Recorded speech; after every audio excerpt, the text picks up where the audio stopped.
Hey guys, welcome to another daydream. I've got some notes here that I want to say, just so I don't miss some stuff out. So I hope you found the videos useful so far. By now you should be able to decontaminate your car, get it ready for polishing, and you should have selected a method that is satisfactory for you, the main man, the main woman, whoever you are, right? It's all about you. So yeah, we've selected the method. We're going to start working on the car, and the key is that start off slow, right? You don't have to rush. Take your time. It's a learning process, right? Keep going, learn to see how your machine behaves, how many passes, what sort of pressure, this is all still going to be a learning process. So take your time, go slow, and you'll find that as you keep going, you'll start to know, right, I know exactly what I'm doing. I can do this whole car pretty quick. So in this video, you'll see that I will be learning as I go. So, bear with that. And it's a good journey to sort of go on. And yeah, but the principles remain the same. Don't apply too much pressure. Don't burn through the paint by going super fast or holding it in one place. So yeah, it is a learning process. You'll get it. You'll be fine. Enjoy the video. Like and subscribe. Thank you very much.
IPA.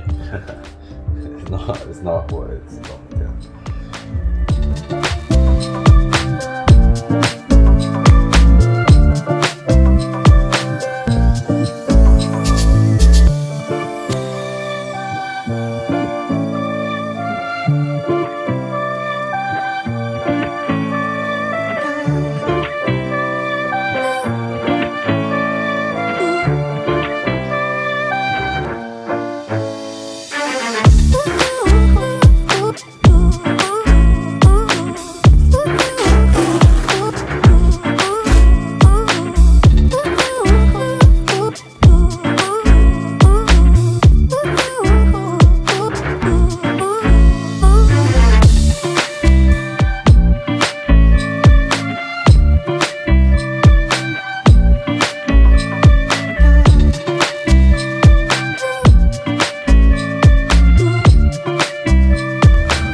Looking sweet.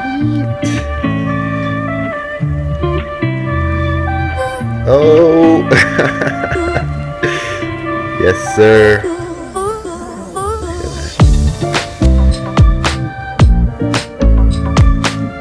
Glistening.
because it has had an aftermarket paint job and the finishing wasn't the greatest when they sanded it.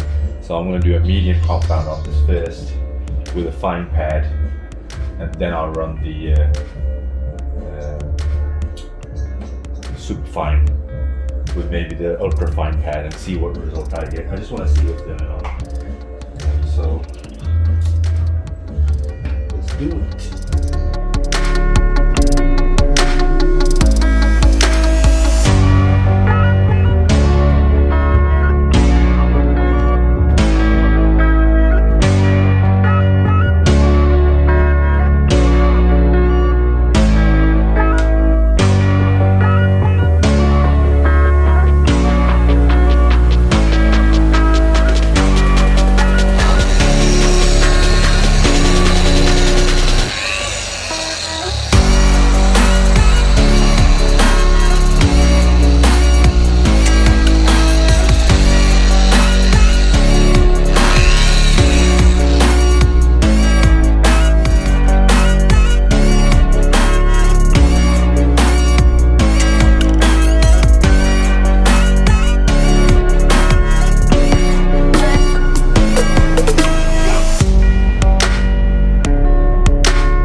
Compare and contrast.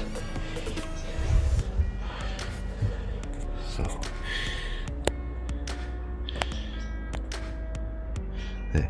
there you can see the finishing I was sort of talking about. It wasn't the greatest, and then as we move up, oh yes, much better. And from that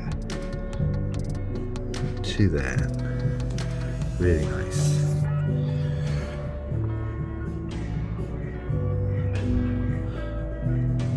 Also done the vinyl. This needs doing still. It's black, so it's a bit of a nightmare to polish and keep maintained, but I'm happy with that first pass actually. So you can see the difference, right? So that's not my washing, that was just poor finishing. But we'll maintain this now. Very good.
found that useful. You saw the process. Again, learning. Don't be afraid. You got this. On the hood of this car, you would have seen that I had to end up going with a cutting compound as well as a super finish compound as well. That's because the hood, although it was painted very well, and the color match is very, very good. The finishing wasn't quite there, so it was wet sanded, but the polishing really didn't do a great job. So that's why I made the decision, after the method that I had selected wasn't giving me enough correction. I decided that I'm gonna change it up a bit just for the hood, because you know I knew what the issue was, and you know, do two-step correction on that. So I did my pads are in the wash. I did the yellow pad and the yellow polish, right? And then after that, although the correction was fine, you know, it looked great, but to get the gloss level consistent on the whole car, I then went over with the super finish polish and the ultra fine pad that I had, and that gave me the desired results and consistency of the whole car. Like and subscribe if you're finding this useful. Again, it's a 5-episode series. Next one, we really cut our teeth into the car and try and get it done. Thank you very much for tuning in. See you soon.